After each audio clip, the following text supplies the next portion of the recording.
des gens qui croient, il nous met dans le genre, on est des soldats. Et que tout de suite, quand on pense au mot soldat, on a tort de penser que c'est question de force. C'est question d'occupation du territoire. On oublie un détail très, très important, que la première leçon qu'un soldat va apprendre, c'est l'humilité. Il n'y a pas un soldat qui ne va pas à l'école de l'humilité, ça n'existe pas. Parce que dans l'armée, pour commander, il faut savoir obéir. Et on apprend de la bouche d'un païen que Christ a visité, qui lui dit, je ne suis pas digne que tu daignes entrer chez moi. Moi qui suis un centenier, j'ai de l'autorité au-dessus de moi, ou bien je suis sous l'autorité. Et moi aussi, je suis au-dessus de d'autres personnes.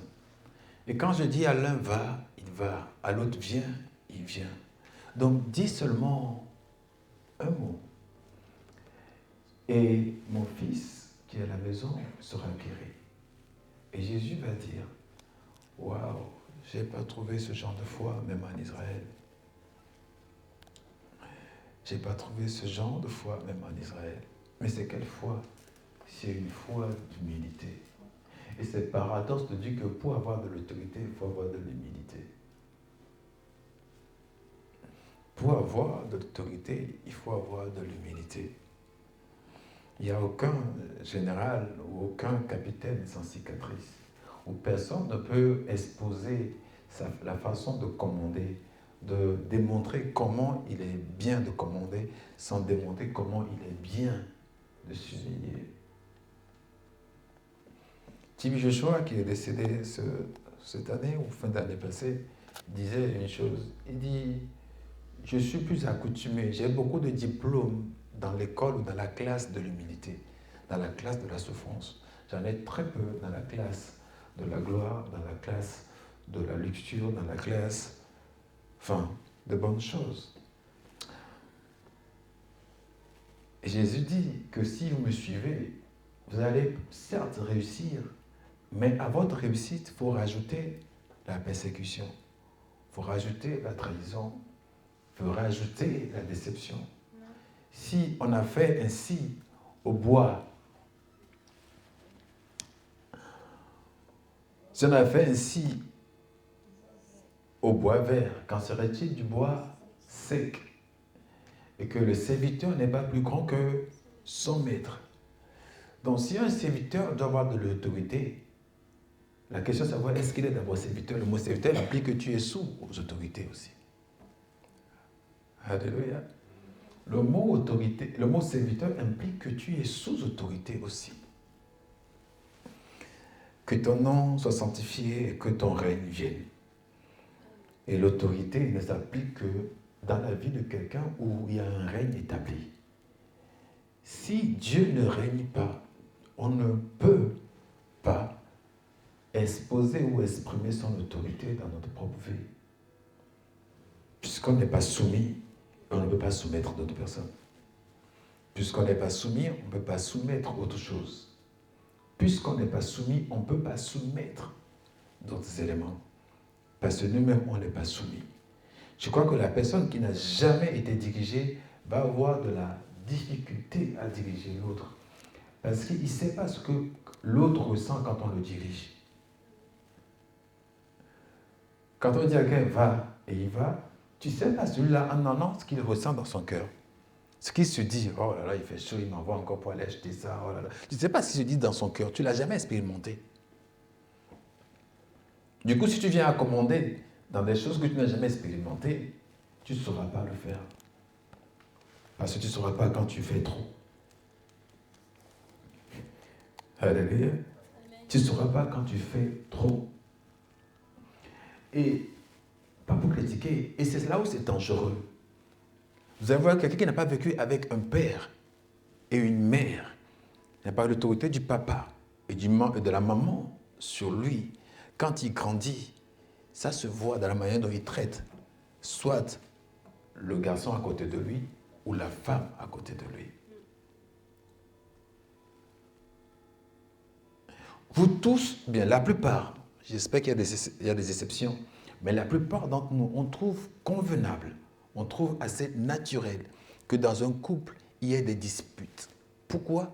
Parce que nous avons vu nos parents se disputer. Il y a des exceptions qui n'ont jamais vu leurs parents se disputer. Du coup, quand il y a une dispute qui arrive dans le couple, ils vont trouver ça anormal qu'il y ait une dispute. Est-ce qu'on est d'accord jusque-là? Mais quand ton schéma est celui-ci, que tu vois des verbes, des violences, de la violence verbale, même de la violence physique, bah, tu trouves normal de le reproduire. Allez, je prends mon exemple. Moi, j'ai été éduqué avec le fouet, hein, vous savez. Oui, on nous éduque là-bas avec le fouet. Pas comme un baptême chaque jour. Non, mais je me rappelle une fois, on m'a bien frappé là. J'étais parti au cinéma, alors de faire autre chose. Et autre chose là, c'était vraiment crucial. Je suis rentré, il y avait le fouet qui m'attendait. Et le fouet là sort vraiment à l'occasion, à des occasions spéciales, on dit. Quand tu fais un truc qui sort de l'ordinaire. Enfin, et j'ai été bien fouetté. Je suis venu ici et je pense que si vous allez être juste avec vous-même dans votre cœur, c'est-à-dire que c'est le cas pour vous aussi. Les Africains, nous, on n'a pas enlevé le bâton dans l'éducation. D'accord? Et j'avoue que jusqu'à un moment donné, je ne pourrais pas éduquer mes enfants non plus sans le bâton.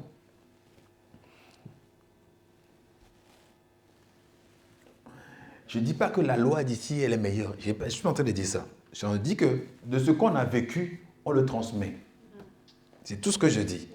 Alléluia. Je ne dis pas que la loi d'ici est meilleure, qu'il faut absolument enlever le bâton, la correction dans l'éducation. Je ne dis pas ça. Ce que je dis, c'est juste que quand on est dans une famille alcoolique, on a tellement de chances, de probabilité d'être à notre tour addicté à l'alcool. Pas parce qu'on le voudra, mais parce que la scène est telle qu'on va avoir plus de chances, plus d'opportunités de se donner à l'alcool que quelqu'un d'autre.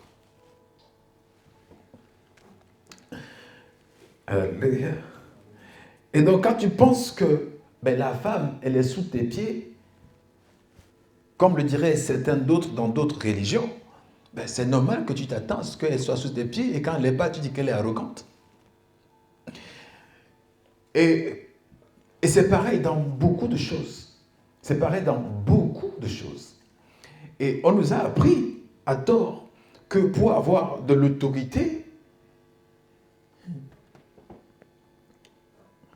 il faut avoir le mérite. Il faut être gradué. Il faut avoir le mérite. Les gens ont dit à Jésus, va le sauver parce qu'il mérite. Il a tellement fait pour notre pays. Non, pour notre nation. C'est ça, ils disent. Et Jésus, quand je viens vers le monsieur dit, ah non, je ne mérite rien. Je suis un pauvre homme. Je suis plein de péchés. Je ne suis même pas Israël. Je ne suis même pas juif. Je ne suis même pas digne de te recevoir dans ma maison. Donc si tu peux dire seulement un mot de là où tu es,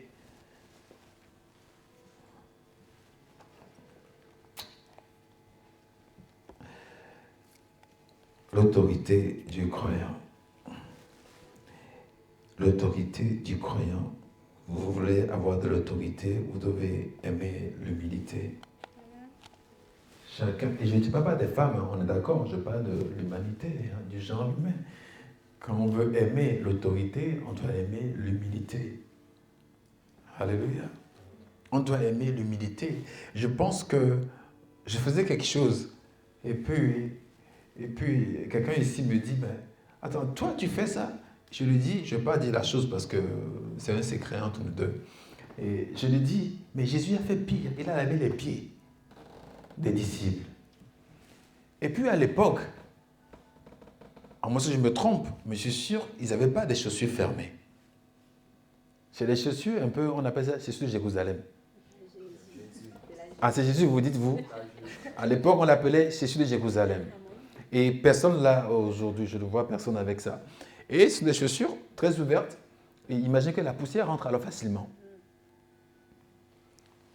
Les gens là, leur trame à eux, c'était les pieds. Imaginez après avoir marché pendant 40 ans de leur vie dans la poussière. Jésus va s'asseoir, va dire amenez vos pieds, moi je vais les laver.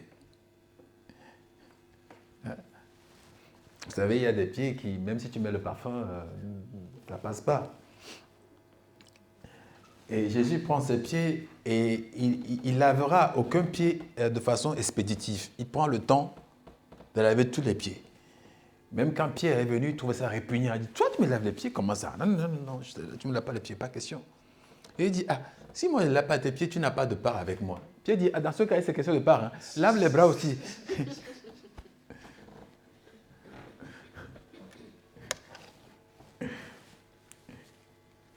Quand Jésus dit que le plus grand d'entre vous soit le serviteur de tous, il parle de l'autorité. Il parle du plus grand, qui doit être au service de tous. Il parle de l'autorité.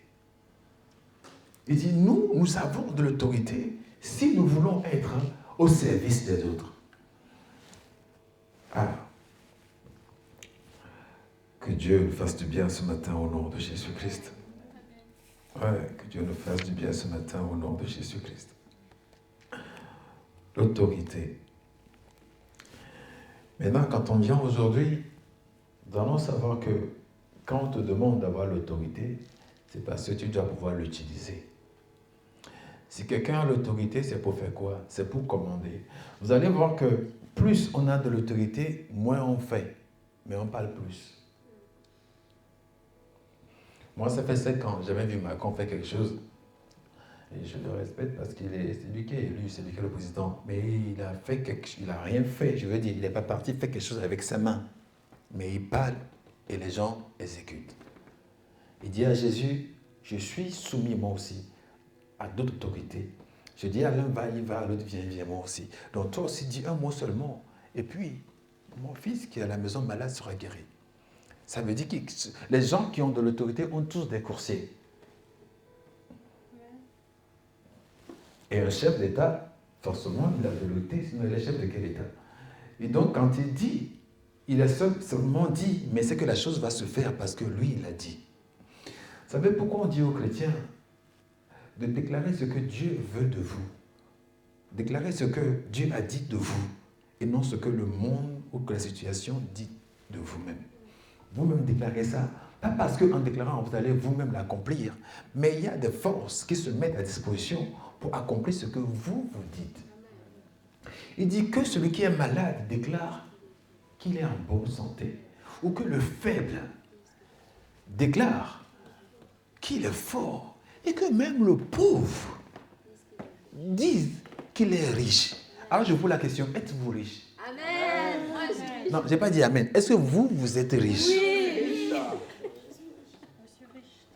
Il y a un livre que j'ai lu une fois qui s'appelle « Put your angel at work ». Mettez vos anges au service ou à l'œuvre. Et je ne parlerai pas des anges aujourd'hui, mais bref, pour vous dire qu'il y a des catégories d'anges. Il y a ce que vous appelez anges, que tout le monde sait. Il y a des archanges. Et à tort, à ce qu'on pense d'ailleurs, ce ne sont pas les plus grands d'ailleurs. Il y a des archanges.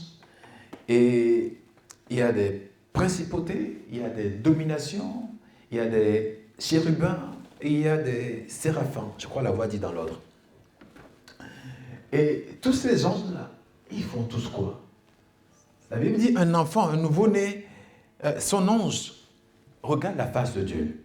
Ça veut dire qu'il y a certains anges qui ne sont pas là-bas à la face de Dieu. Il y a dit, l'ange d'un enfant regarde la face de Dieu. C'est écrit dans vos Bibles. Hein? Ça veut dire qu'il y a d'autres anges qui sont dépêchés ailleurs pour aller faire autre chose. Quand la Bible dit, tu imposes les mains aux malades et ils seront guéris, il n'a pas dit, tu imposes les mains aux malades et tu guéris la malade. Et le mécanisme qui se passe de toi, ton imposition de main avec la foi et la transmission de la guérison, des fois même tu es ignorant, tu ne sais rien.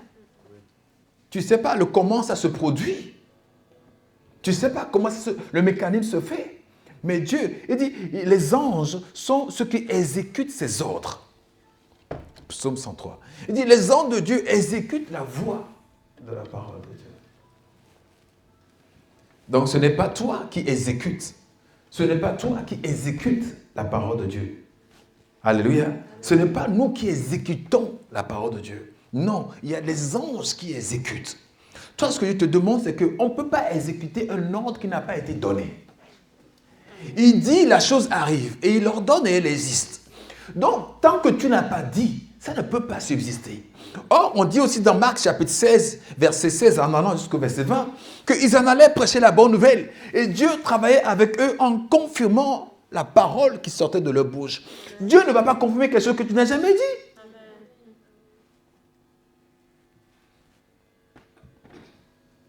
Alléluia.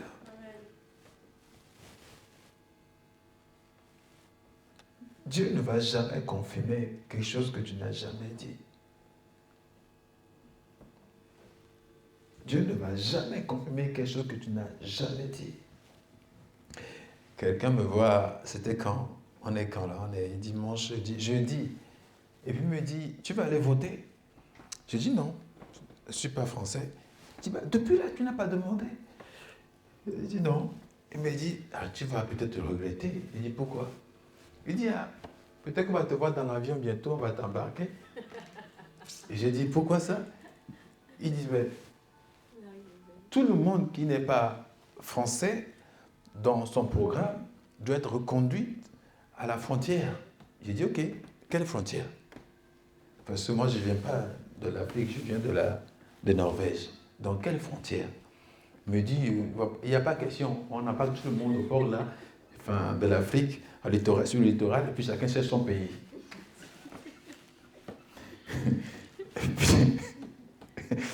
Et puis je lui dis, soit, si c'est ce qui va arriver, alors c'est la France qui va me regretter.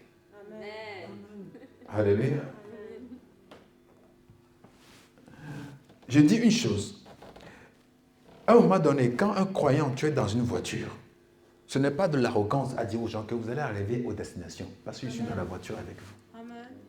Parce que les anges me protègent. Amen. Et comme je suis avec vous, vous êtes aussi, par ricochet, protégés. Si vous m'enlevez de la voiture, que sera? Si vous m'enlevez de votre voiture, ce qui va arriver va arriver. Alléluia. Vous savez bien fort que Dieu dit que si je trouve un juste, je ne vais pas détruire un pays. Donc enlevez le juste.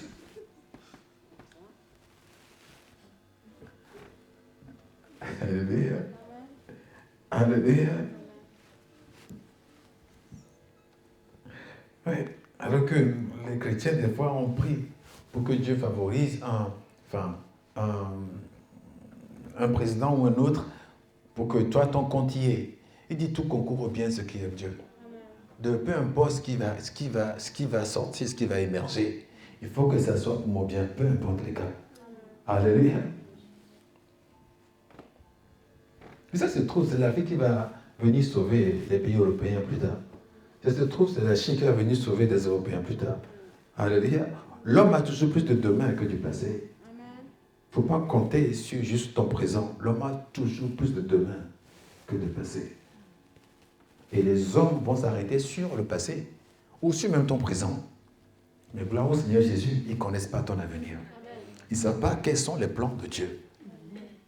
Les choses changent, frères et sœurs. Les choses changent. Et la Bible dit de cela. Ne sois pas là disant que, je sais pas, je ne vais pas dire le nom parce qu'il n'y a que deux. Donc, si je non, comme je favorise un, je vais dire quoi? Bon, ok, allons aux États-Unis. Ah, oui, quand Trump était là, vraiment, quand Trump était là, les chrétiens étaient bien. Ah, on écoutait la voix chrétienne. Maintenant, Baden, là, c'est oh là là, qu'est-ce qu'on va faire? Non, un chrétien ne parle pas comme ça. Parce que vous savez quoi? Un chrétien, même dans la tanière de Satan, il gouverne. Amen. Alléluia. Amen. On dit, Daniel, est-ce que le Dieu que tu sers t'a pu sauver de la fosse au lion? La fosse au lion, il n'y a rien d'autre. Il n'y a aucune créature. Il n'y avait que la viande chère, la viande fraîche et le lion. Il n'y avait que les deux. Même pas le lion, des lions. Avec un être humain. Bien à chair, pas cadavre, bien vivant. Les lions sont là et le regardent. Ils ne savent pas, ils ont fait une messe ensemble. Mais la nuit, ils ont passé calme, il n'y a pas de souci. Ils ont réservé la fin là pour quelqu'un d'autre. Durant toute la nuit, tout le monde était inquiet parce qu'il n'y a pas l'issue favorable.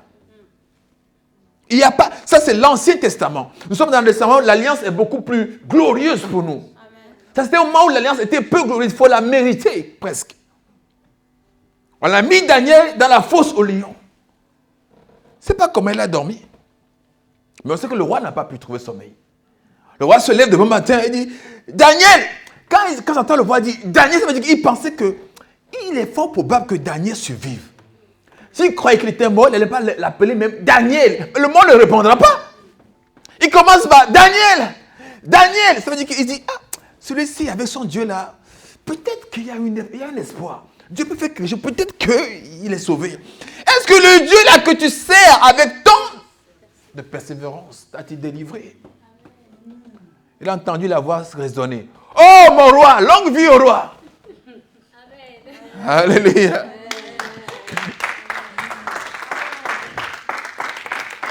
Longue vie au roi. Et ça aussi, c'est un truc à détruire. Les chrétiens pensent qu'on ne peut pas dire longue vie au roi. Depuis quand ça? On est trop dans la religion. Ah oui, j'attends celle ou celui qui va être élu. Longue vie à lui. Alléluia. C'est normal. Il dit respecter l'autorité. Longue vie au roi. Ça ne veut pas dire que j'adore le roi. On est tellement coincés. Hein? Il faut nous décoincer. Les chrétiens me pensent à tort, mais que tu ne veux pas dire à ta femme, oh, je l'aime. Tu es, c'est pas quoi d'ailleurs, c'est pas tu es quoi, mais bon, vous comprenez. Tu ne veux pas faire l'éloge à ta femme, parce que non, c'est Dieu que j'adore. C'est juste que tu ne sais pas le faire. Il faut dire que tu es incapable de le faire qu'on t'apprenne. Sérieux, la première louange qu'on entend dans la Bible, c'est un homme qui s'adresse à une femme. Os de mes os, chair de ma chair, on t'appellera femme. Dieu n'était pas jaloux. Dieu n'était pas jaloux pour autant. Vous, la femme, entendez le je t'aime que le jour du mariage. Et pour toi, ça vaut toute la durée d'une vie. Je t'ai dit ça le jour du mariage, non, toi aussi.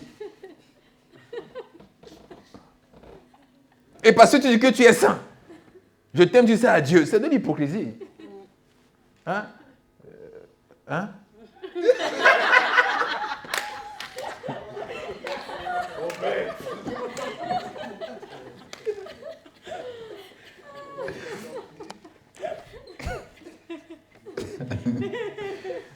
Hein, ma soeur Stéphanie, tu peux me dire après.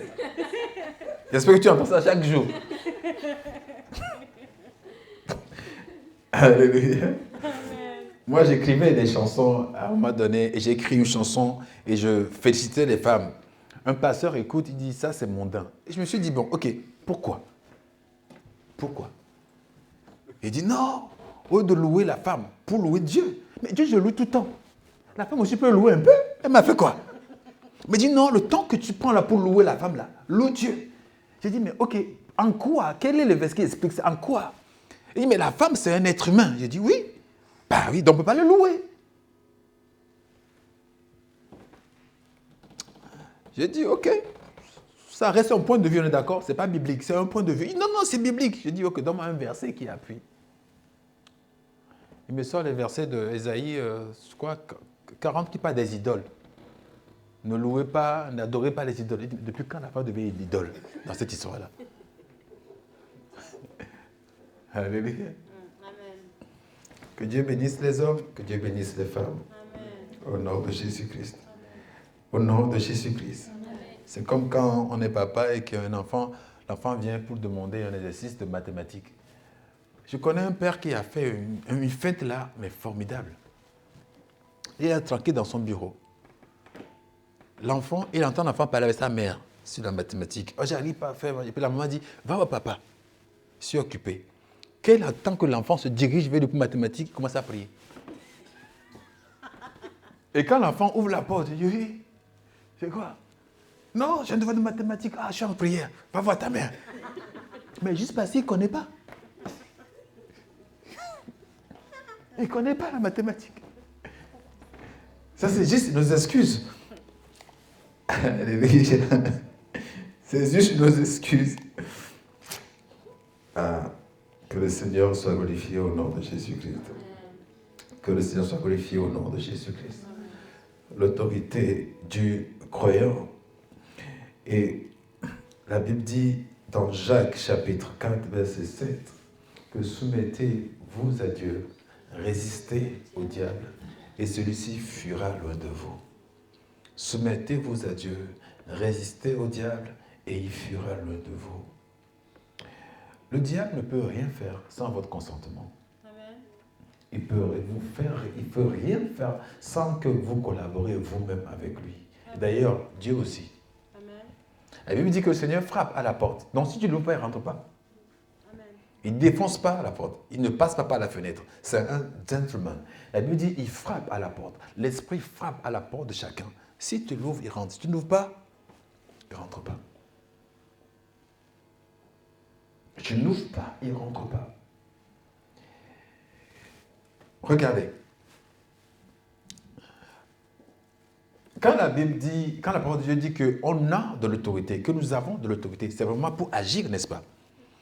À part le fait de proclamer des choses pour que ça arrive dans ta vie.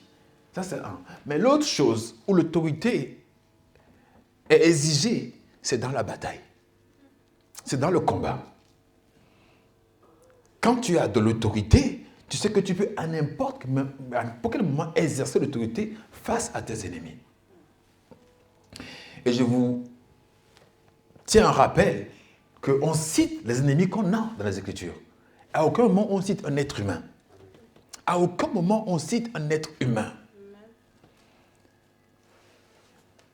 Prenez donc toutes les armes afin de tenir ferme contre vos ennemis. Car nous n'avons pas à lutter contre la chair et le sang, mais contre les dominations, les principautés, les esprits. Non, on reprend. Éphésiens 6, chapitre 18.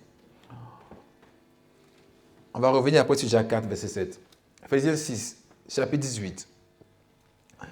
Nous n'avons pas lutté contre la chair et le sang, mais contre les dominations, contre les autorités, contre les princes de ce monde des ténèbres et les esprits méchants dans les lieux célestes. Voilà ce qu'il est dit. 4. Et dans ça, on ne cite aucun Marc, aucun Jeff, aucun Alexis, aucun Patrick. Il n'y a pas de nom d'un être humain. Ce ne sont que des esprits. Ce ne sont que des esprits. Il dit, prenez toutes les armes. Et cite les armes, il va citer la foi par laquelle nous pouvons éteindre tous les traits. Il dit, prenez par-dessus tout. Parce que vous allez pouvoir aussi éteindre tout. Prenez par-dessus tout les armes. Le bouclier de la foi, par lequel vous allez être capable d'éteindre aussi tous les traits enflammés du diable.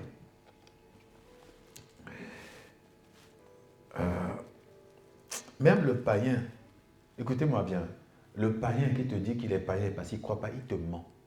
Chaque être humain croit que Dieu existe. Chaque être humain, ils savent que Dieu existe. J'ai dit à un scientifique un jour que la preuve même que Dieu existe, c'est que tu fais de la science pour prouver qu'il n'existe pas. Amen. Tu fais de ta dévotion, tu fais de tes recherches la preuve de la non-existence de Dieu. Ça veut dire qu'il existe. S'il n'existe pas, tu ne vas pas essayer de prouver depuis belle lurette qu'il n'existe pas. C'est-à-dire que tu vois les effets. Tu ne peux pas le quantifier, mais tu vois les effets. C'est comme si on essayait de prouver que le vent existe. Comment on prouve que le vent existe? Le vent existe, juste en voit ses effets. C'est juste les effets. On dit le vent souffle. Tu entends le bruit. Mais tu ne sais pas d'où il vient, où il va. C'est ainsi qu'en est tous ceux qui sont nés de Dieu. Tout ce qu'on n'est pas prêt à saisir avec nos mains, on pense que ça n'existe pas. Mais ça existe. Ça existe. Et puis je remarque que tous ceux qui ne croient pas, qui disent qu'ils ne pensent pas que Dieu existe, ils sont quand même très ouverts en disant que le diable existe. Ils sont capables d'avouer que le diable existe, mais pas capables d'avouer que Dieu existe.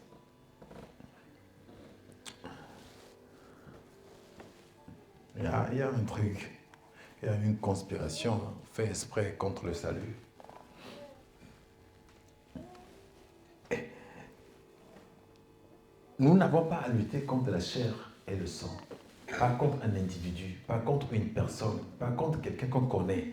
Nous avons à lutter contre des esprits et des esprits méchants. Et ils sont en organisation, ils sont ordonnés. C'est toute une structure domination, autorité, prince ou principauté, et esprit méchant dans les lieux célestes. Et je dis que l'esprit méchant, c'est les petits esprits méchants là, c'est les rien du tout. C'est les petits esprits méchants là, ils te donnent un petit mot de tête. Enfin, c'est des petits esprits méchants. Jusqu'à l'eau domination, je vous ai dit ici, quand la Bible dit que quelqu'un était possédé de démons et qu'il y a une légion en lui, qu'on a trouvé ici, légion, ça veut dire combien?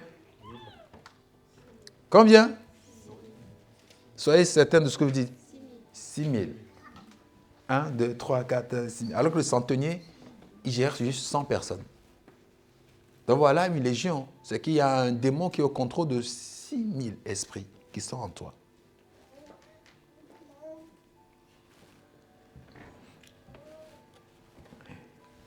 Avant, quand le psychiatre essaye son boulot et qu'il ne réussisse pas, il arrive à son maximum, ben, il appelle les prêtres, il appelle les pasteurs. Mais c'était avant. Aujourd'hui, quand le psychiatre arrive à son impossible, à sa limite, on t'endort. On te donne, je te dis, ça se passe à Saint-James ici, ce n'est pas des histoires. On t'endort, on te met comment on appelle là, des vaccins pour que tu ne manifestes plus. Ça te calme. Tu passes ta journée à dormir, à manger, à dormir, à manger. Tu deviens comme une légume.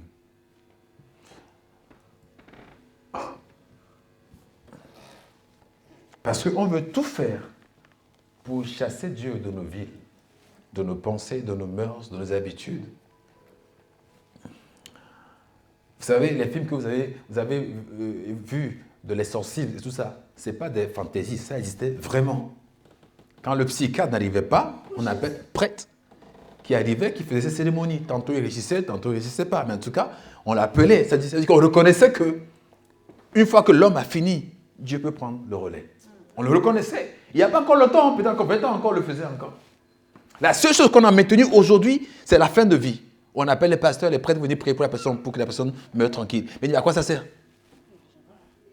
C'est pendant qu'il est vivant qu'on a besoin de venir procurer la vie. Pendant que la personne va mourir, là, vous faites la prière juste pour la mort. Bah, hey. Moi, je pense que ça, je ne ferai plus. Hein. Et je ne ferai plus. Je ne suis pas appelé pour les morts. On est appelé pour les vivants.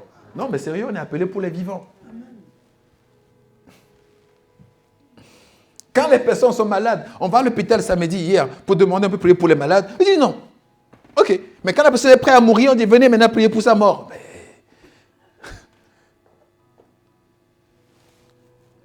on est obligé de faire des fantaisies pour qu'on ouvre la porte pour aller prier pour quelqu'un. Vous êtes qui? Quand on a dit qu'on est des hommes de Dieu, vous venez prier. Non. Ok. On est parti. C'était quand? C'était jeudi. Et 1 heure plus tard, on est revenu. On sort. Vous êtes qui? On est les frères. Des frères de qui? De la malade. Il dit, quel malade?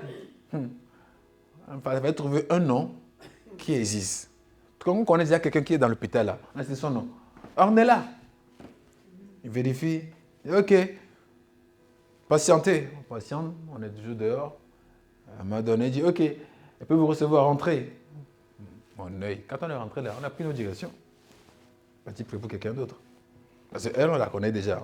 On avait un programme avec elle, c'est chaque samedi. On ne vient pas dire aux malades que ne vous faites pas, ne recevez pas les médicaments. On vient juste prier. Même ça, ils refusent. Et ce n'est pas eux l'ennemi. Alléluia. C'est un esprit qu'il faut combattre. Ce n'est pas eux. Encore une fois, c'est un esprit. Mais parce que si c'était eux, Luc n'aurait pas été médecin. C'est que Luc, dans la Bible, c'est un médecin. Un médecin qui suivait Jésus. Donc Jésus n'était pas contre la médecine. Oh. Amen. Si un médecin le suivait, c'est que lui-même n'était pas contre la médecine.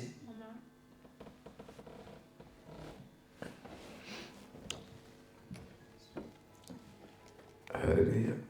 Ne luttons pas contre la chair et le sang, mais contre les esprits méchants, contre les principautés, contre les autorités et contre les dominations, en parlant toujours des démons. Ça, c'est leur ordre, ça. Parlant toujours des démons. C'est contre eux que nous luttons et contre eux, nous avons de l'autorité. La Bible dit, voici, je vous ai de l'autorité de marcher contre les serpents de marcher sur le serpent, sur le scorpion et contre toute la puissance de l'ennemi et rien ne pourra vous nuire. Je vous ai donné l'autorité, pas la force. L'autorité. L'autorité, pas la force. Vous dites que si un policier dans la rue vous dit stop, vous stoppez, pas parce qu'il est costaud, mais parce qu'il a de l'autorité. Juste parce qu'il a de l'autorité, vous stoppez, pas parce qu'il est plus fort que vous, mais parce qu'il a de l'autorité, il dit stop, vous stoppez. Même si c'est un chétif, un grégalais, vous stoppez quand même. Parce que pourquoi? C'est un policier. Alléluia. Il y a vraiment une guerre en cours. Et je plains ceux qui l'ignorent. Cette guerre n'a pas commencé aujourd'hui. La guerre là est en cours depuis que l'homme est homme, depuis le jardin d'Éden. Et beaucoup veulent ignorer, ou le christianisme d'aujourd'hui fait exprès pour qu'on ignore. Il y a même une ruse que je trouve qu'il appelle une ruse humanitaire. Oui, une ruse humanitaire. C'est diabolique, mais ça prend le sens, ça prend le nom de l'humanité, de l'humanisme. Je ne sais pas quel exemple vous donner, mais on oublie l'implication spirituelle derrière les actes. On oublie qu'il y a une implication spirituelle derrière. On oublie qu'il y a une implication spirituelle derrière tout ce qu'on peut venir faire au nom. Voilà, je prends un exemple. Ça se trouve où ça? Ça se trouve où? Matthieu chapitre 16. Matthieu chapitre 16. Je crois au verset 15 par là.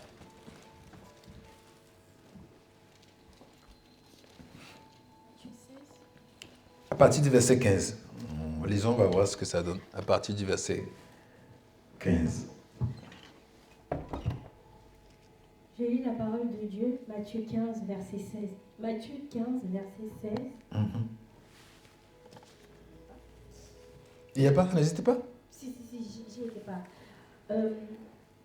Pierre, prenant la parole, lui dit, explique-nous cette parabole. Et Jésus dit, vous aussi, vous êtes encore sans intelligence. Ne comprenez-vous pas que tout ce qui entre dans la bouche va dans le ventre, puis est jeté dans les lieux secrets? Mais ce qui sort de la bouche vient du cœur, et c'est ce qui souille l'homme, car c'est du cœur que viennent les mauvaises pensées, les meurtres, les adultères, les impudicités, les vols, les faux témoignages, les calomnies. Voilà les choses qui souillent l'homme, mais manger sans s'être lavé les mains, cela ne souille point l'homme. C'est Matthieu, combien? Matthieu 15, 16.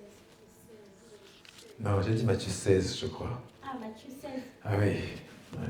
Pardon. Okay. Matthieu 16, verset 15. Et vous leur dit-il, qui dites-vous que je suis? Simon-Pierre répondit, tu es le Christ, fils du Dieu vivant. Jésus, reprenant la parole, lui dit, tu es heureux, Simon, fils de Jonas, car ce ne sont par la chair et le sang qui t'ont révélé cela, mais c'est mon Père qui est dans les cieux. Et moi je te dis que tu es Pierre, et que sur cette pierre je bâtirai mon église, et que les portes du séjour des morts ne prévaudront point contre elle. Continue. Je te donnerai les clés du royaume des cieux. Ce que tu lieras sur la terre, sera lié dans les cieux. Et ce que tu délieras sur la terre sera délié dans les cieux. Alors il recommanda aux disciples de ne dire à personne qu'il était le Christ. Continue. Dès lors, Jésus commença à faire connaître à ses disciples qu'il fallait qu'il allât à Jérusalem, qu'il souffrit beaucoup de la part voilà, c'est ce que je voulais. Vas-y. Qu'il souffrit beaucoup de la part des anciens, des principaux sacrificateurs et des scribes, qu'il fut mis à mort et qu'il ressuscita le 3e jour. Pierre, l'ayant pris à part, se mit à le reprendre et dit, à Dieu ne plaise, Seigneur. Bon, on va attendre d'abord, avant de venir sur Pierre, on va attendre d'abord. Tu peux t'asseoir 2 minutes. Donc, vous connaissez cette histoire-là, pour tout le monde qui est dans l'église évangélique, vous connaissez. Jésus demande, que dit-on que je suis? Et chacun donnait des réponses. On va aller plus vite. Arrive sur Pierre, qui dit, tu es le Christ, le Fils de Dieu. Et là, Jésus va lui dire, mais Vous savez, l'intelligence peut te donner des réponses. Toi-même aussi, le sang peut donner des réponses. Et je dis, mais là, ce n'est ni la chair ni le sang qui t'ont révélé ça. Ça, c'est mon Père qui est dans les lieux célestes. C'est son esprit qui t'a révélé ça. Dis ça à Pierre, dis ça à un disciple devant tous les autres, c'est l'honorer. C'est de faire comprendre que non, toi tu es vraiment connecté. Toi tu es en haut de la liste, toi tu es vraiment en haut. Parce que ce n'est même pas quelqu'un, non, non, toi tu as directement accès au Père qui t'a révélé ça tout de suite.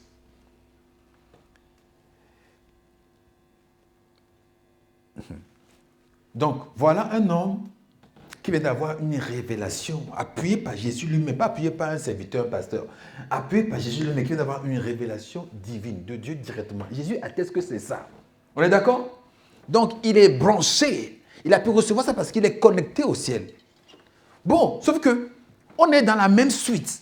Pour ne pas dire même dans la même journée, pour ne pas même ainsi dire dans la même heure, pour ne pas même dire dans la même minute. Voilà, on est dans la même minute, dans l'instant d'après. Il vient d'avoir la révélation et l'instant d'après, bon, on ne comprend pas ce qui va se passer. Jésus maintenant après la félicité en disant, bon, garde ça pour toi, c'est une révélation. D'ailleurs, vous savez pourquoi il a dit, garde ça pour toi, c'est une révélation? Parce qu'une révélation, ça ne s'enseigne pas. Amen. Ça se donne. Amen. Même si quelqu'un t'enseigne la révélation qu'il a reçue, tu ne vas même pas croire. Tu vas entendre, mais ça ne va pas pénétrer dans ton cœur comme ça a pénétré lui. Il faut que, pendant que l'on t'enseigne, tu sois aussi connecté pour que ce soit une révélation pour toi aussi. Sinon, ça ne l'est pas. Et donc, garde-le pour toi-même. Jésus dit, et puis Jésus commence maintenant à leur parler. Je crois que Jésus a compris peut-être que, comme ils sont connectés au Père, qu'ils ont reçu ça, que Pierre a reçu ça, je peux le dire davantage. Vous voyez ce que je veux dire? Il a l'accès à l'intimité du Père pour qu'on lui révèle ce que je suis. Donc, je peux aussi lui confier davantage. L'erreur, là, tout le monde le fait. Je peux lui confier encore davantage. Et il va maintenant s'ouvrir pour lui dire, OK, en fait, ma venue sur terre, c'était pour un but. Je ne l'ai pas dit avant, maintenant, écoutez très bien. Il faut que j'aille à Jérusalem et que les anciens, il appelle même les anciens, il appelle ces gens qui vont le tuer les anciens. C'est pour vous dire. Et que les anciens me fassent mourir. Que je souffre des principaux sacrificateurs et des scribes. Que je souffre de leurs mains. Et qu'on me tue et que je meure. Et que 3 jours après, je ressuscite. Et là, Pierre dit, Pierre a pris à part. Lisons ce que Pierre a fait. Pierre, l'ayant pris à part, se mit à le reprendre et dit, à Dieu ne plaise, Seigneur, cela ne t'arrivera pas. Voilà, stop là. Gardez bien ça en tête. Regardez bien les paroles de Pierre. J'ai dit, reste debout. Pierre dit, l'ayant pris à part. Pour lui, ça ne se rend pas. Il a pris à part. Il a pris son maître, mais a pris à part. OK? Il a pris à part. Le français est très poli dans ce contexte. Comment il transmet le mot reprendre. Il se mit à le reprendre. Dans l'anglais, il le reprend avec beaucoup de véhémence. Comment on peut reprendre un enfant qui vient de dire une absurdité? Vous voyez ce que je veux dire? Il le reprend avec beaucoup de force. Il le reprend et dit à Dieu. Lui aussi, il parle de Dieu. Jésus a dit, Dieu m'a envoyé pour que je fasse ça. Lui aussi dit, à Dieu ne plaise. Donc, il y a un là qui a un mauvais Dieu entre les deux. Qu'à Dieu ne plaise, Seigneur, cela ne t'arrivera pas. Il y a plein d'humanisme dans ce texte-là. Il veut le bien de Jésus, n'est-ce pas? Il veut le bien de Jésus. À quel moment Pierre veut le mal de Jésus? Hein? On garde ça en tête. Hein? On garde ça là, sur le tableau, on n'enlève pas, sur l'écran. Vous vous rappelez quand une femme est arrivée en train de verser son parfum de grand prix aux pieds de Jésus? Elle lavait les pieds de Jésus avec ce parfum de grand prix. Qu'est-ce que Judas et les autres pensaient? Ils disent, c'est du gaspillage. On pourrait utiliser l'argent pour faire beaucoup de bien aux pauvres. C'est de l'humanisme. C'est du bien pensé. C'est de bonnes intentions chaque fois. Comme on dit en français, l'enfer est pavé de bonnes intentions. C'est de bonnes intentions chaque fois. Mais ce n'est pas en phase avec la parole de Dieu. C'est juste pas en phase avec la parole du roi. Et Jésus, ayant su le penser, leur dit, en ce moment-là, que, vous là, vous avez les pauvres chaque fois avec vous. Moi, vous ne m'avez pas tout le temps. Donc quand je vais partir là, faites ce que vous voulez avec les pauvres. Mais pour le moment, vous m'avez moi. Mais quelle réponse? On dirait une réponse d'arrogance. Hello. On dirait une réponse d'arrogance. Un pasteur aujourd'hui n'a même pas encore fait la moitié de ce que Jésus a fait là. Vous allez déjà le crucifier. Vous savez comment vous crucifiez aujourd'hui? Les réseaux. Vous allez prendre cette phrase-là qui va dire là, regardez-moi celle-là, regardez-moi celui-ci, infâme, regardez-moi celui-ci, impudique, regardez-moi celui-ci, escroc, regardez-moi celui-ci. Et vous allez là-dessus. On a calculé le parfum là, son prix, c'est le salaire d'une année de l'époque. Le salaire d'un ouvrier, pas d'un cadre, d'un ouvrier d'une année. Autrement dit, on prend 20 000 euros de parfum et on verse sur le pied d'un pasteur. Sacrilège, n'est-ce pas? Oh là là, sacrilège! Un parfum de 20 000 euros. Parce que je suppose que le SMIC, c'est ça, non? Ou je suis trop cher? C'est ça, non? 20 000 euros. Hein? L'année, oui, fois 12. Le SMIC, c'est quoi? 1400 ou 1200? Je ne sais pas trop. 1600. Ah ouais? Toi, tu as un SMIC généreux. Hein? Toi, ton SMIC à toi, il est généreux. Je ne crois pas. Hein? Non, c'est moins de 10 rollers, n'est-ce pas? C'est moins de 10 rollers, le SMIC. 10,57.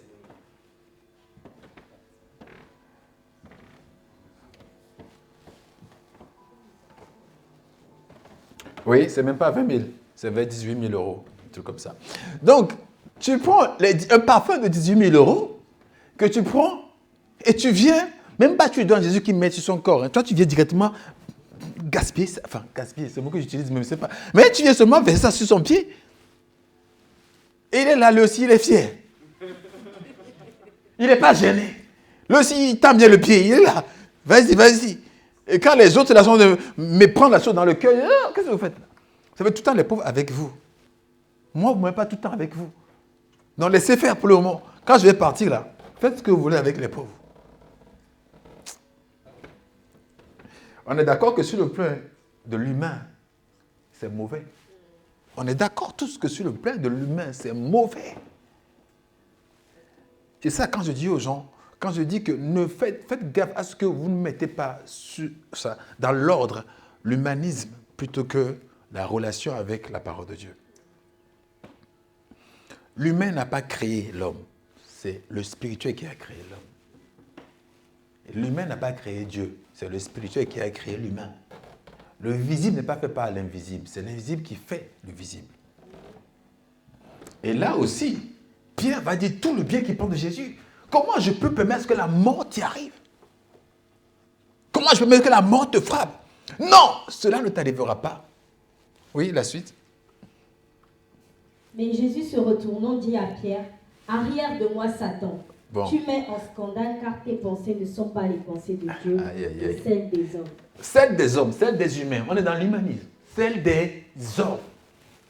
Celles des hommes. Jésus s'adressait à Pierre et il dit, arrière de moi Satan. Il s'adresse à qui? À Pierre, mais il dit, arrière de moi Satan. Il s'adresse à Pierre, mais il parle au diable. Arrière de moi Satan. Voyez comment on est dans 10 minutes de décalage. En 10 minutes, Pierre était vraiment connecté à Dieu. Maintenant, tu peux t'asseoir. Connecté à Dieu et recevait ce que Dieu dit de Jésus. C'était correct. Et même ça, tout le monde n'était pas d'accord avec ça. Puis c'est une révélation, les gens n'étaient pas d'accord avec ça.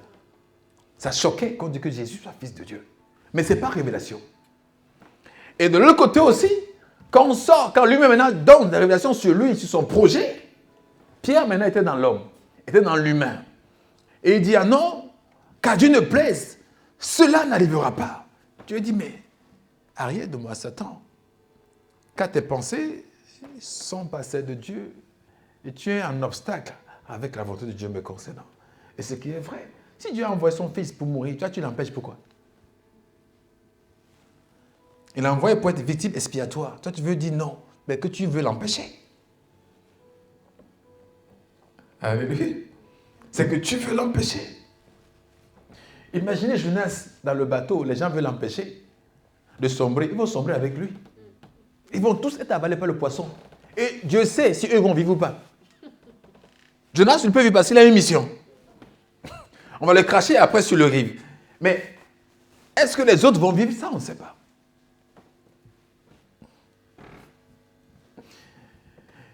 Et je vais encore m'attarder sur ce texte. Jésus va dire, arrière de moi Satan.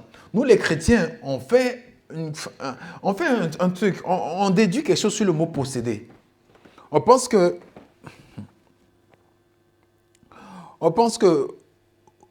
posséder, c'est quand la personne est...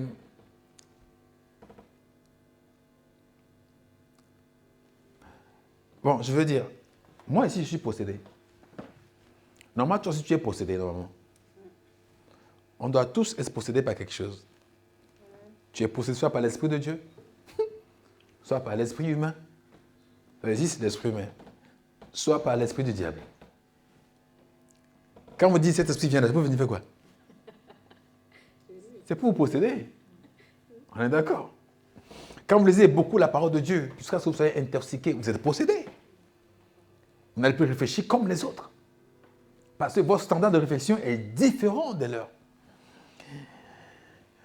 Et il y a cette forme-là de possession où la personne n'est pas en place. Il est comme, il faut l'amener à l'asile ou à l'hôpital psychiatrique parce qu'il ne tient pas en place, il a perdu ses sens, il ne parle plus bien, il ne fait même plus rien de bien. Et limite, il manifeste, comme disent les gens, souvent il manifeste. Mais d'ailleurs, pour ça, ce n'est pas toi qui manifeste, c'est l'esprit qui manifeste en toi. Quand Lady a fait son témoignage, elle dit je manifeste, ce n'est pas elle, c'est l'esprit qui se manifeste. Il y a cette position-là qu'on connaît trop et qu'on célèbre, qui est en vogue. Mais il y a, ce que je veux dire par là, c'est que Pierre était possédé. Et pourtant, Pierre n'était pas de genre de possession que nous connaissons aujourd'hui. Que nous plébiscitons, que nous détectons très vite aujourd'hui. Au moment où Pierre parlait, il était sous l'influence du diable. Dans Actes chapitre 10, on dit Jésus allait partout, faisait du bien, guérissant tous ceux qui étaient sous l'empire du diable. Et là, à l'occasion, Pierre était sous l'empire du diable. En disant cette phrase-là, elle est où la phrase? En disant cette phrase-là, Pierre était en train de parler, le diable utilisait sa bouche pour parler. Il était donc sous influence diabolique. Alléluia. En disant, l'ayant pris à part, se mit à le reprendre et dit, à Dieu ne plaît, Seigneur, cela ne t'arrivera pas. C'est le diable qui parlait à travers Pierre. Et donc Pierre, en ce moment donné, était, comme dirait quelqu'un, possédé.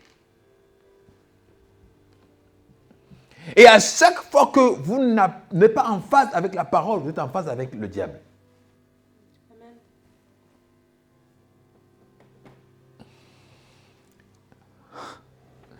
Vous allez remarquer que dans ce cas de figure, on n'a pas fait une délivrance à Pierre. Parce qu'il est sous influence momentanée. Sur le point, sur le moment, il a réfléchi, il a parlé comme si le diable l'aurait aimé faire. Il n'a pas fait selon Dieu. Et ça, pas besoin qu'on te délivre. Ce n'est pas une délivrance. C'est qu'on t'arrête. On te fait taire. Arrête cette parole-là. Quelqu'un vient te dire, te voit et dit, ah, cette année-là, je vois que... Vous savez, avant en Afrique, on connaissait des hommes des hommes et des femmes qui sont au bord de la route, qui voyaient, ils étaient très... Ah, toi, tu vas devenir riche. Aujourd'hui, la gens, les gens n'existent plus. Ils sont tous devenus prophètes. Donc, une personne comme ça, tu rencontres qui dit prophète, qui te voit et puis dit, ah, toi, je pense, ce que je vois pour toi là, c'est que ton avenir est sombre. Dis-lui, c'est toi qui es sombre. Dis-lui, c'est toi qui es sombre. Parce que dans ta compréhension avec Dieu, ça ne correspond pas à quelque chose que Dieu t'a dit à toi. Amen. Ni dans les Écritures, nulle part. Et si vous me suivez, ça ne correspond pas. Ça ne correspond pas. Et quand ça ne correspond pas, c'est que la personne, ce n'est pas forcément qu'il est démoniaque, non, mais ce qu'il dit, c'est qu'il sort, ce n'est pas sous une bonne influence. Si Dieu t'a dit, va à Lagos, enfin, c'est pas moi, va à Rennes, que tu vas à Rennes, que les habitants de Rennes te disent, non, tu n'es pas bienvenu ici, tu fais quoi? Tu prends le parole et dis, ah oui, peut-être que je me suis trompé. Ah oui, peut-être que finalement, Dieu ne m'a pas dit de venir à Rennes. Ah oui, peut-être que finalement, même Rennes, là, ce n'est pas le meilleur endroit pour moi. Allez, je retourne, je vais à, c'est pas moi, une autre ville, je vais à Cholet. Du coup, tu es à la merci des Choletais, jusqu'au moment où ils vont te dire que tu n'es pas bienvenu.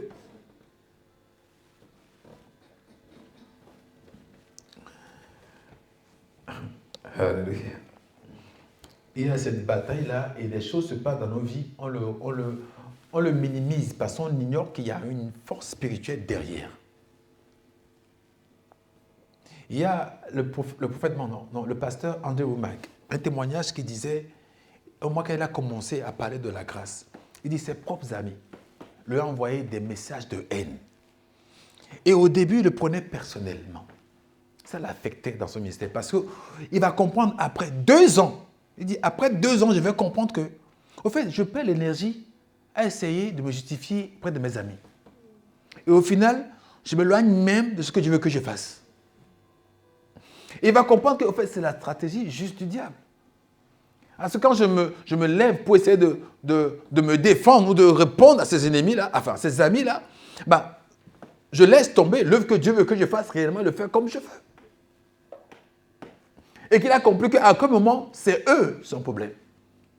C'est le diable qui se sert de ses proches, de ses amis, pour dire, ben, on va ainsi l'attaquer. Alléluia. Mais nous, on va le prendre, on va dire non, cet ami, il est mauvais de toute façon. Depuis le début, je n'étais pas sûr de son amitié. Ah, il est mauvais. Ce qu'il fait là, c'est... Non, c'est que le diable utilise tout ce qu'il peut. L'esprit utilise tout ce qu'il peut. Donc, le problème qu'on a, ce n'est pas la femme à côté de nous, ce n'est pas le monsieur à côté de nous, ce n'est pas l'environnement. Non, le problème qu'on a, c'est le problème avec les dominations, les autorités, les princes de ce monde de ténèbres et les esprits méchants dans les lieux célestes. C'est ça la lutte. Et il faut le discerner dans tout ce qui se passe. Dans tout ce qui se passe. Tu te lèves le matin pour aller au travail et tu as quitté vraiment la maison à l'heure. Et toi, tu arrives, c'est la seule fois où le bus est en retard. Vous savez, le train souvent n'est pas en retard ici. Et quand la sœur J partait, il y avait un feu. Le feu a mis tellement de temps. Le calcul était fait exprès pour qu'elle arrive à point, comment on dit, à l'heure, 5 minutes près à la gare. Mais le feu, par hasard, ce jour-là, a duré très longtemps. Et donc, elle me dit, je crois que je vais être en retard. Je crois que je vais être en retard, il faut prier pour moi. Et je lui dis, si toi tu sois en retard, alors que le train aussi soit en retard. Comme ça, vos 2 retards-là se croisent. Et effectivement, quand elle est arrivée, le train était en retard aussi de 5 minutes. Mais peut-être qu'elle n'aurait pas prié, le train soit arrivé à l'heure. Et elle va rater son voyage comme ça. Vous allez dire que, oh, c'est juste normal. Il n'y a rien de normal. Tout se fait pour un but. Il n'y a rien de normal. Cette femme-là qui t'a trahi, ce monsieur-là qui t'a volé, il n'y a rien de normal. Il y a rien... Si tu trouves que c'est normal, tu ne vas rien faire, vous voyez? Mais quand tu vois que c'est anormal, pas que tu vas le taper, mais tu vas prier. Tu vas trouver que ce n'est pas normal, que c'est ainsi, tu vas prier. Si tes enfants tombent malades tout le temps, tu vas trouver que ce n'est pas normal, tu vas prier. Tu vas prier. Et c'est ça que je vous accorde. C'est pour l'une des raisons pour laquelle on a l'autorité, c'est pour faire ces choses-là. Il dit, vous savez fort longtemps que le diable rôde autour de vous. Il cherche comment vous nuire. Et jamais personne n'a vu le diable qui est venu se montrer en tant que diable avec... les gens disent que le diable a 2 cornes, machin. C'est faux. On décrit le diable dans la Bible comme quoi il est beau.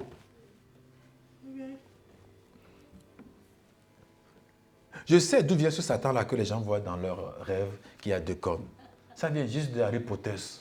Ça vient des rêves, ça vient des films, ça vient des cinémas. Ça vient de là. C'est eux qui sont les premiers à dessiner Satan comme ça. Puis c'est rentré dans les collectifs. Vous savez, beaucoup voient Jésus, mais ils voient Robert Power. Ils voient l'acteur, Robert Power, ils le voient dans leurs rêves. Puis c'est le matin, il dit que j'ai vu Jésus. Il dit c'est faux. Tu n'as pas vu Jésus. Il est comment? Ah, quand il me décrit un homme là, il est blanc, les yeux. Il dit, ça, c'est pas Jésus. Les yeux comment, bleus, la magie. C'est pas Jésus. Non, c'est pas Jésus. Il dit, mais si, il était à la croix. Il dit, oui, mais c'est pas lui. C'est pas lui que tu as vu. C'est pas lui que tu as vu. Ils ont vu. C'est rentré tellement dans le collectif des hommes que Jésus a des longs cheveux. Jésus est un peu blond. Enfin, du coup, imagine que toi, tu dors et que tu vois un être de peau, enfin, je veux dire, Oui, un Indien. Voilà. Qui vient et qui te parle comme s'il était Christ. Tu vas te lever ton sommeil, tu vas jamais penser que c'est Christ. Parce que pour toi, Christ, c'est un blanc ou un Américain aux yeux bleus. Alors je ne te dis même pas, si tu rêves que tu vois un black arriver. Alors je ne te dis même pas. Je ne dis même pas. Tu vas commencer à chasser de loin.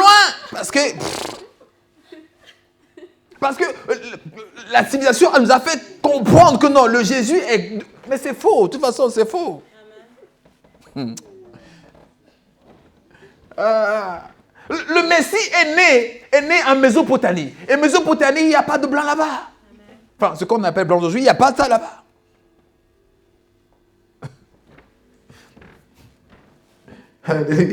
Donc pareil, vous voyez deux cornes dans votre rêve. Ah, j'ai vu Satan. Non, tu as vu Satan qui est dans le film là que tu as vu. Dans le film là que tu as vu. Aujourd'hui, une maman m'a dit le fois, écoutez bien, pourquoi les enfants qui naissent depuis 2 ans maintenant, ils ont les dents ici, et les dents là, ici là, qui sortent comme les films de vampires. J'ai dit, je sais pourquoi. Tu as remarqué, j'ai moi aussi remarqué, mais je sais pourquoi. Parce qu'avant, jusqu'à il y a 10 ans, ça n'existait même pas. Les enfants naissaient avec des dentures, enfin, c'est pas forcément normal, mais il n'y a pas ça. Il n'y a pas ces 2 traits là qui sortent là comme des vampires. Parce qu'une femme qui est enceinte, tout ce qu'elle voit se reproduit sur son comment on appelle, fœtus ou enfant, enfin, en tout cas sur son enfant. Tout. Si la femme là s'expose à la violence, qui prépare le ring? Qu'elle prépare le ring à la maison? Qui s'expose au sang? Tout ce qu'elle vit et sent et s'expose à quoi que ce soit, ça agit sur l'enfant. Or, on est passé dans un culte très, très, très, très faste et très, très manifeste des loups-garous et des vampires ces derniers temps. Et que les films qui ont fait plus d'audience, même en France ici, c'est ce genre de films. Et les chansons qu'on a plus aimées sont les chansons qui ont couvert ce genre de films. Même au mariage, vous savez, moi j'ai été chanté pour beaucoup de mariage. Au mariage, on me demande, chante-moi ce chant-là. Et je vais aller écouter le chant, je vois que c'est un chant qui a été fait pour le film, comment ça s'appelle, Twilight. Je dis, mais j'appelle les mariés, vous savez quelle est la chanson? Je dis, non, vous savez ce que ça dit? Je dis, non. Vous savez dans quel film c'est? Oui, Twilight, c'est ça. Non, mais tu sais ce dont ça parle? Donc, tout ça, c'est normal quand ça sort comme lui. Quand un enfant sort après, il a quelque chose de ces vampires. C'est un phénomène de la tête qui se passe. Pourquoi les enfants naissaient avant, les dents, il n'y a pas 2 qui sortent, et maintenant, il y a un enfant sur 3, il y a 2 dents comme ça qui sortent. Si on n'arrête pas, bientôt vous allez voir, un être humain va concevoir, hein, et les enfants vont peut-être avoir quelque chose ici qui pousse comme ça. Parce que ce n'est pas le physique, on pense que c'est le physique qui crée. Non, c'est l'esprit qui crée. Ce qui est bon dans ton esprit va sortir de toi. Amen. Ce qui est bon dans ton esprit va sortir de toi. Alléluia. Alléluia. Que Dieu nous garde. Hein. Que Dieu nous garde. On prend ces choses-là juste pour... Enfin, c'est du commun, c'est du naturel. Mais je dis, il y a des batailles derrière. Il y a des batailles derrière. En France, là-bas à Paris, il y a l'école des sorciers qui représente Harry Potter. Et là, tous les enfants peuvent le voir. Mais je me dis, si on veut la laïcité, qu'on interdit aussi les films d'Harry Potter. Il n'y a pas que Dieu que les gens adorent, on adore le diable aussi. Donc faites les deux. Pourquoi la laïcité ne parle que de Jésus quand on adore Jésus? Pourquoi ça ne parle pas quand on adore le diable? La sorcellerie. Parce que s'ils disent ça, les femmes vont se lever ici, là, et c'est fini.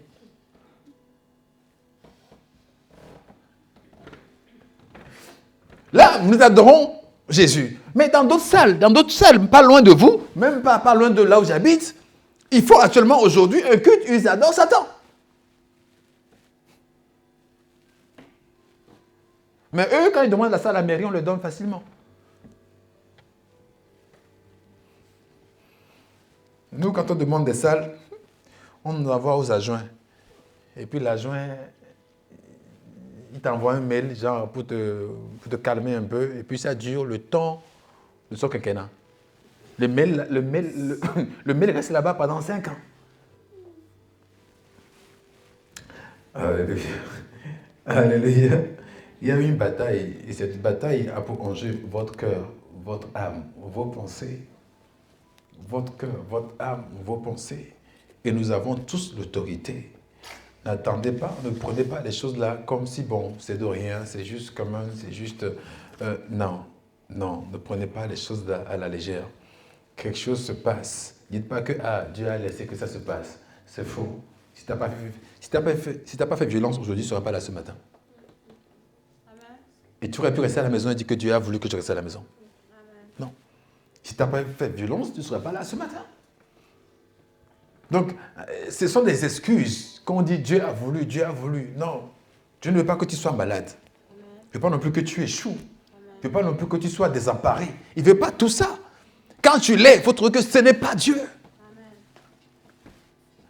Ce n'est pas Dieu, il faut le combattre. Un pilote atterrit bien, on l'acclame. Je trouve ça très injuste parce qu'il est payé. Mais bon, on l'acclame. Parce que moi, je travaille, on ne m'acclame pas. Donc, lui, il atterrit, on l'acclame.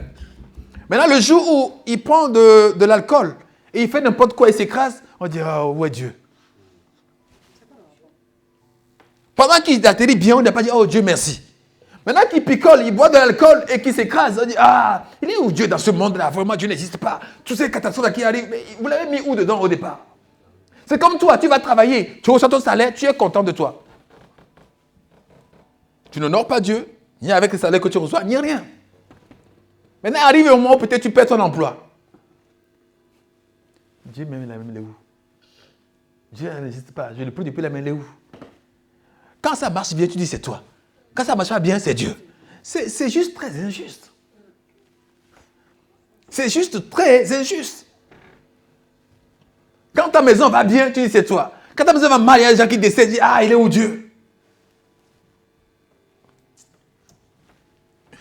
Répentez-vous. Alléluia. Si vous reconnaissez Dieu en tout, ça serait bien. Parce que vous serez juste dans votre manière de composer avec lui. Alléluia. Dieu ne veut pas que vous échouez. Il ne veut pas que votre famille soit une famille de vagabonds, une famille où il y a la violence, où il y a l'incompréhension chaque jour. Ce n'est pas ce que Dieu veut. Il ne veut pas que tes enfants soient des enfants qui échouent, ou qui sont le rebut de la société, ou qui ne connaissent pas une vie probante. Ce n'est pas ce que Dieu veut pour nous. Non. Donc, quand des faits comme ça se produisent, on doit savoir que non, il y a autre chose qui se produit, que nous devons nous lever pour prier. Que le Seigneur vous bénisse. Au nom de Jésus-Christ, nous allons baisser nos têtes, nous allons prier.